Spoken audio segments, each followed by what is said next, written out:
On today's daily KHL update, a Czech vs Slovak battle as Lev takes on Slovan. Igor Skorokhodov continues to succeed, and you won't believe the end to the Neftekhimik Amur game. All that and more on today's daily KHL update.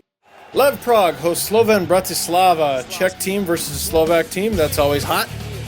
First minute of the game, Lev on the rush. Jakub Klepish is first on the rebound, can't get a good shot away. Another rebound, and Klepish finally scores 1-0 Lev. Slovan players had no idea where the puck was on this play. Klepish was full aware of it at all times. 5 minutes later, Martin Bakos has the puck. He has options, shoots, scores.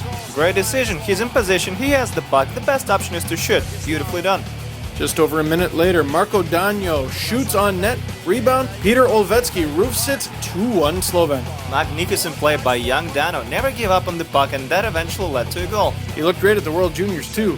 Late in the first now, Mikelis shoots the puck on net. Stepanek stops it, keeps rolling, and Mario Bliznak puts it in, 3-1 Slovan. What a weird sequence of events, right? The save, the goal, Mikelis running the ref over. Second period now. Mikkel Sersen blasts the puck from the blue line. Milan Kitnar tips it in and scores 4-1 Slovan. Slovan just looks like a much better team at this point. They're creating different plays, they're hard on the puck, and they're skilled, very skilled. Lev is not surrendering yet though. Here's Jakub Klepish with his second of the night. And 19th of the season. Again, he has his eyes on the puck the whole time. 40 seconds left in the second. Klepish storms in, passes to Thomas Rakunik, shoots, scores. You cannot underestimate what Klepish means to Lev this season. He's just been terrific. He can't do it all though. Lev would need a little more out of the entire team. They pull the goalie at the end. The score remained the same, 4-3 Slovan final. Neftekhimik hosts Amur. Is that Nail Yakupov? No, it's Neftekhimik's mascot Kauchonok's team. Yeah, I thought Yakupov's head was a little smaller than that, and his eyes aren't blue. Anyway, first period, Amur's on the power play. Ozhiganov to Yakula to Litovchenko, and he scores 1-0 Amur. Great play by Khabarovsk. Litovchenko scores his second of the year. Here's Yakula again, this time on the breakaway. He scores 2-1 Amur. Second period now, Neftekhimik down 2 men. Vladimir Loginov winds up, shoots, scores 3-1 Amur. And that's his first goal of the season. You can tell by his teammates' emotions. They look really happy for him. 4 minutes later, Anton Polishuk scores another one for Amur. Matt Dalton looks soft on this one, and he's yanked for Maxim Sokolov. A very experienced netminder. He's not getting any luck though. Alex Yumkov goes for a cross-ice feed, hits Nikolai Belov's skate, and bounces in 5-1 Amur. Such an unlucky goal for Neftekhimik. Looks like they're having a Murphy's Law night. Everything that can go wrong does go wrong for them. Oh, it gets better though. Buckle up. Late in the second, Tomasz Netic winds up, blasts, scores 5-0. Neftekhimik now needs 3 to tie it up. 20 seconds into the third, Neftekhimik storms Amur's crease. Puck flops all over until Belov cans it. So far, so good for Neftekhimik. Very good, in fact. They turned the momentum around completely. Neftekhimik keeps the pressure on. The puck goes into the stands, but a fan throws it back on the ice. It's tradition. This puck has been a lucky one for Nizhny. And it works. Tomasz Netic scores another one for the home team. It's 5-4. They're within 1. And that's his second of the night. Moore calls a timeout. Leads to nothing. Oscar Osala toe drag shoots through the defenseman's legs. 5-5. This place is about to explode. It's so loud. Osala scores his 11th of the season. 4:40 left in regulation. Neftekhimik all over Amur now. Maxim Pastushko shoots. Rebound. Martin Seaback scores. 6-5 Neftekhimik. You could tell it was coming. Neftekhimik came out really strong for the final stanza. That and they had their lucky puck. Absolutely insane game with a fantastic finish. 6-5 final. Severstal hosts Lokomotiv. Lokomotiv is in second place in the West, and Severstal is in the 5th, and they have a bunch of teams breathing down their neck. Lokomotiv strikes early. Alex Guskov and Stefan Kronwall get the puck to Mikelis Redlihs. He stops, shoots, and scores 1-0 Loco. Severstal has had some success in scoring early goals, but this time they conceded a goal early. Loco gets another one on the rush. Daniil Apolkov to Redlihs. Back to Apolkov. He nets it on the backhand. Terrific play. 2-0 Loco.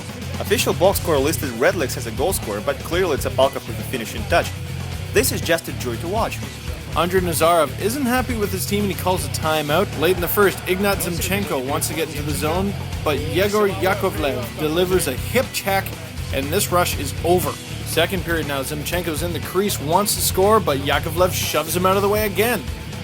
A little later, same spot, Mikhail Anisin battling for the puck. He's tied up, but Peter Czeslava is there to put the puck in. It's a shorty. Czeslava showed some nice offensive awareness and got rewarded. That's his force of the season. Just over a minute later, Zemchenko shows he knows how to skate, goes behind the net, wrap around, rebound, and Alexei Medvedev finishes the play with a goal. We're tied at 2s. Medvedev also scores his fourth of the season, but props to Ignat Zemchenko. His father is a former Ukrainian forward who left to Spain in the 1990s, and that's where his son grew up. Late in the third now, Severstal with the puck, blast from the blue line, Vadim Sipachov tips it and scores. But wait a sec, they're going to review it first. They do, and rule out a high stick, no goal. Key play because there's no scoring after that, and we go to the shootout. Danila Palkov, the last shooter for Lokomotiv, and he finds it back in the net. Vadim Shipachov must score, or it's over. He goes in slow, shoots, and Curtis Sanford makes the save. That is it. Lokomotiv gets a W, but Severstal steals a precious point from them. 3-2 shootout final.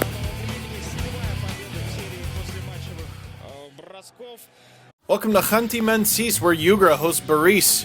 Igor Skorokhodov is back from the All-Star game. Let's see if he can score a few tonight. First period, Skorokhodov passes to Vitaly Sitnikov, backhand scores, 1-0 Yugra. It took Yugra less than 5 to net one. Sitnikov scores his 11th of the season. Shortly after that, Konstantin Glazichev makes it 2-0 with a shot from basically behind the net, 2-0 Yugra. Glazichev fooled everyone with this nifty move. He scored far side too. That's his 9th of the season.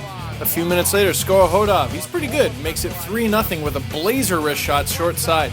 Great shot, very difficult for a goalie to stop. Aramaev's night is done after that, and Pavel Paluetkov takes his place. He stays perfect till the end of the first period, but then Sergei Demagin scores another goal for Yugra, 4-1 at this point. Nice feed by Glazichev on this one. Demagin got 2 shots away from a close range. Defense, anyone? Second period now, Sitnikov and Anton Krasanov are on an odd man rush. They deliver a classic finish, 5-1 Yugra. Sitnikov showed good patience on this play. He made it really easy for Krasanov to net it. Boris doesn't turtle though. They make it 5-3 here as Andrey Gavrilin connects to Vadim Prosnoslobodtsev's feet. But Sitnikov and Skorokhodov come up with this play, and it's 6-3 now with just over 10 minutes left in regulation. Skorokhodov scores his 2nd of the night, 20th of the season, and racks up his 3rd point of the night. Did I mention he's a KHL All-Star? You did. He's proven himself worthy. He got 3 points for Team East there, and he did just the same for his club here. That put Yugra out of reach, 6-4 final, in a battle of teams with players that have a lot of syllables. That's all for today's Daily KHL Update. I'm Steve Dangle Glynn with Andrey Osadchenko. We'll see you tomorrow.